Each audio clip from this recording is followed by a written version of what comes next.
If you encounter someone with an unusually large or unusually small nose, you might make an estimation that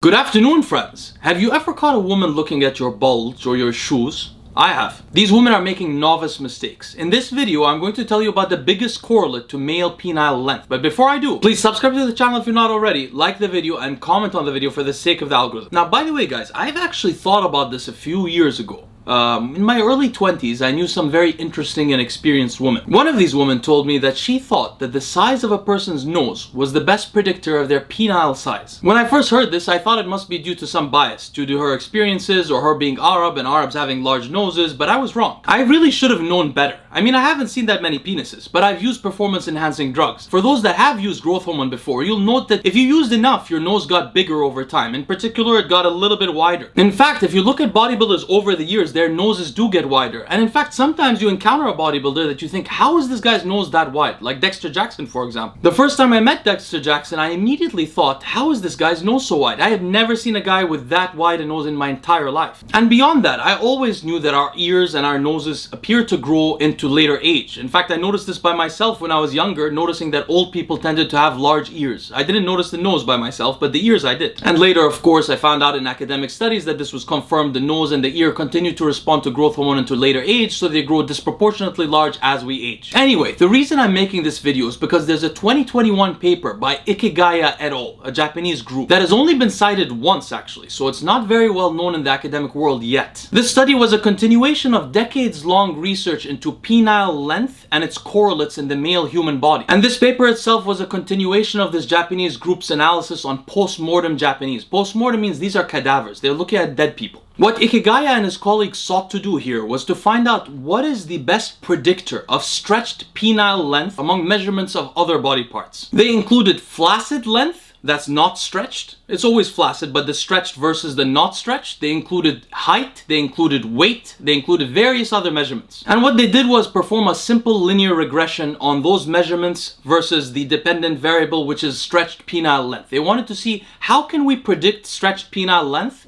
with each of these measurements as independent variables. Which independent variable has the most effect on stretched penile length? This is, by the way, the kind of research I used to do in grad school all the time. Of course, in grad school, I wasn't studying something quite so inflammatory and interesting, but we were using similar statistical models. Anyway, to my utter shock, what Ikegaya and his colleagues found was that the best predictor of stretched flaccid length was non-stretched flaccid length. That's not the shocking part. The shocking part is that the length of people's noses was almost really close to as good a predictor of stretched flaccid length as non-stretched flaccid length. Well, before we talk about what this means, we have to define how they measured the length of the nose, because it was quite interesting. They didn't measure it straight down. They also measured the width. The way they did that was they started in a central place that's consistent across people, the middle of the eye, and then they measured to one side of the nostril and to the other side. And they took these two line segments. The one that was longer than the other was considered the length of the nose. Doing that allows them to get the length of the nose and also allows them to get the width a little bit. Let's call that segment the nose size. What they found out was essentially that you could predict the true length, the stretched flaccid length, which is the true length of a man's penis, the most consistent length, that you could predict that just by seeing their nose size. By the way, the stretched flaccid length is usually a little bit longer than the erect length. Not only that you could predict it just by seeing their nose size, but you could predict it just as well as if you had seen the person naked. In particular, for those of you that are quantitatively inclined, the coefficient on the nose size was 0.564, while the coefficient on the flaccid length was 0.565. To compare this, the coefficient for height was 0.378. Now, after reading the study, I don't know if it's confirmation bias or what, but I started to think about who are the people in my life that I heard had small penises, and almost all of them had small noses relatively. If you think about it, men have bigger noses than women, so there must be some kind of androgenic signaling. Maybe androgens potentiate the effect of growth hormone on the nose. And also our noses continue to grow throughout our lifetime, so they're definitely responsive to growth hormone, even to low levels of it. But let's take all of this with a grain of salt, because there are some criticisms I can make of the study. Not criticisms, but like, it may not be universally true. Although nose size most likely depends on some kind of signaling that's androgenic and growth growth hormone related as well,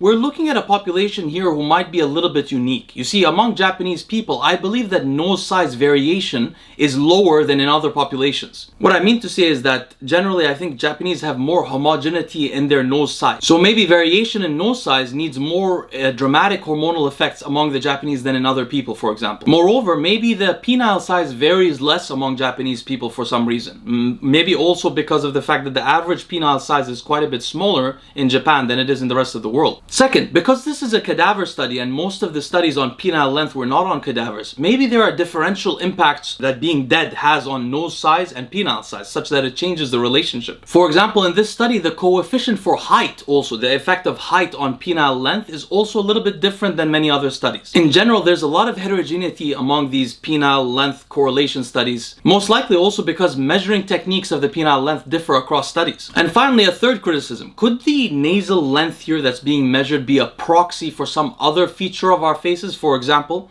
the length of the lower part of our faces, something that is known to be androgen dependent, something called the face width to length ratio. I'll probably make a video on that in the future. So is it the nose, or is it because we start measuring here and we end here, it's sort of taking into account the lower part of your face, how long that is? I wonder then, is the face width to length ratio a better predictor? I have no idea why this Japanese group didn't test that. They also didn't test the 2D to 4D ratio, which I've mentioned here before. So what's the long and short of it all? Well, most likely nose size is governed by similar factors that govern penile growth throughout life, including androgen signaling and growth hormone signaling. We can't be sure that nose size is the best predictor of penile length, but I think the real takeaway you can see from this honestly is if you encounter someone with an unusually large or unusually small nose, you might make an estimation that they have an unusually large or small penis. Anyway guys, I hope you found this interesting. It's a new paper. I found it interesting because I've never seen the nose size compared to penile length before. Usually what you hear is shoe size or the height or something like that, and this was something sort of new. But obviously this is not useful information. Anyway guys, thank you so much for bearing with me. I hope to see you again tomorrow morning.